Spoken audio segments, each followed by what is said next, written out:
Hello and welcome everyone to VV services. आज हम research methodology का यूनिट 2 स्टार्ट करने वाले हैं, दैट इज़ रिसर्च प्रोसेस। हमने लास्ट वाले यूनिट में ये समझा था कि रिसर्च प्रोसेस होती क्या है, उसको क्यों करना ज़रूरी है और उसको करने के एप्लीकेशंस, इंपॉर्टेंस और लिमिटेशंस क्या हो सकते हैं। अब उसका प्रोसेस देखना है कि स्टार्ट आप कैसे करोगे, उसको आप उससे रिपोर्ट कैसे निकाल सकते हो, उससे आप जो एप्लीकेशन में यूज़ करने वाले हो वो कैसे आप यूज़ में लेके आ सकते हो। तो first, research problem, identifying and writing down the research problem.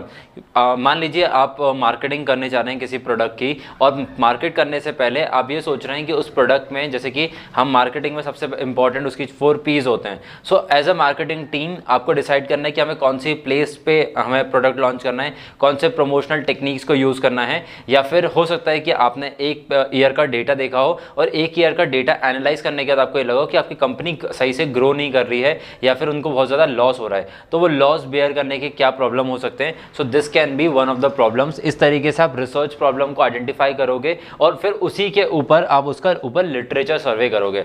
Literature survey basically होता है, आप मान लीजिए कोई नया प्रोडक्ट लॉन्च करने वाले हैं, जैसे कि हमने मार्केटिंग के 4 P's देखे, तो उसमें एक प्रोडक्ट भी प्रॉब्लम है। तो अगर आप कोई नया प्रोडक्ट लॉन्च करने वाले हैं या फिर कोई न्यू प्रोडक्ट में इनोवेशन करना चाह रहे हैं, तो वो प्रोडक्ट में इनोवेशन आप क्यों करना चाह रहे हो, व्हाट वाज द प्रॉब्लम जिसकी वजह से आपको रिसर्च करने की जरूरत पड़ रही है। तो आप सबसे पहले लिटरेचर सर्वे करोगे, ये आप आइडेंटिफाई करने की कोशिश करोगे कि आपके जो कॉम्पिटिटर्स हैं क्या वो पहले इस तरीके की कोई रिसर्च कर चुके हैं। If they have already done that research, तो आपका जो कैपिटल इंटेंसिव होने वाला है, जो बहुत ज़्यादा कैपिटल लगने वाला है, बहुत ज़्यादा आपका इकोनॉमी लगने वाली है, बहुत ज़्यादा फाइनेंसेस लगने वाले हैं उस को कवर अप करने में, तो वो आपके बच सकते हैं by doing literature survey. That is basically secondary data, कि आप दूसरे सोर्सेस से आप डेटा कलेक्ट करना चाहते हो, जो कि हो सकता है किसी जर्नल के थ्रू आपको मिल जाए, किसी आर्टिकल्स के थ्रू आपको मिल जाए, या फिर पुराने बुक्स से आपको मिल जाए डेटा।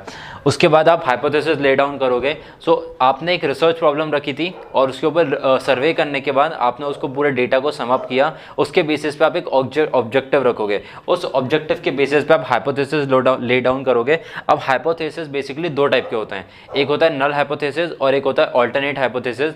नल हाइपोथेसिस आपको ये बताता है कि आपका जो ऑब्जेक्टिव है क्या वो ट्रू है या नहीं, और ऑल्टरनेट हाइपोथेसिस नल हाइपोथेसिस का अपोजिट होता है कि अगर ये चीज़ ट्रू नहीं है तो उसका अपोजिट क्या हो सकता है। फॉर एग्जांपल मैं बोलूं कि एक कॉलेज है, एक कॉलेज में जो बच्चे पढ़ रहे हैं, एक सेक्शन में, पर्टिकुलर एक सेक्शन की अगर हम बात करें, तो उसमें जो मीन एवरेज बच्चों का आता है पास होने का, दैट इज 70%। तो क्या ये हाइपोथेसिस सही है बोलना कि अगले साल जो बच्चे पास होंगे वो भी 70% होंगे, और इसका ऑल्टरनेट हाइपोथेसिस होगा कि नहीं, 70% बच्चे अगले साल पास नहीं होंगे। So these are the 2 forms of objectives जो कि 100% प्रोबेबिलिटी को कवर अप करते हैं। अगर नल हाइपोथेसिस और ऑल्टरनेट हाइपोथेसिस को मिला के आपकी प्रोबेबिलिटी 1 नहीं आ रही है, दैट मीन्स कि आपने हाइपोथेसिस गलत ले डाउन किया है।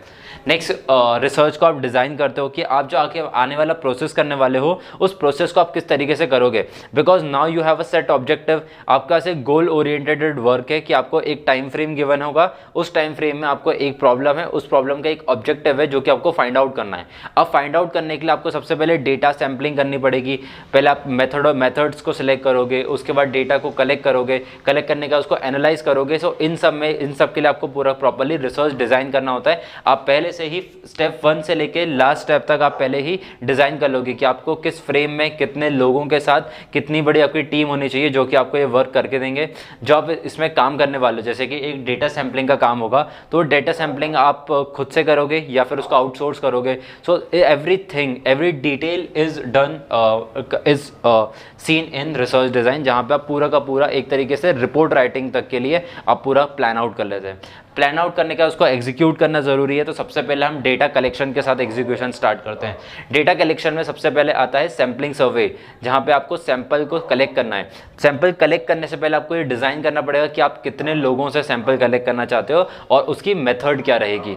सो जनरली इसमें 2 तरीके की टेक्निक्स होती हैं, एक होती है रैंडम सैंपलिंग की टेक्निक और एक होती है नॉन रैंडम सैंपलिंग। सो आप on the basis of your objective, on the basis of your hypothesis, you will select a particular methodology, और उस मेथोडोलॉजी के के बेसिस पे आप डेटा कलेक्ट करने के बाद जो आपने बहुत सारे मेथड्स यूज़ करे होंगे, हो सकता है आपने क्वेश्चनर मेथड यूज़ किया हो सकता है आपने इंटरव्यू मेथड यूज़ किया हो, ऐसे बहुत सारे मेथड्स होते हैं जो कि हम आने वाले यूनिट्स में डिटेल में पढ़ेंगे।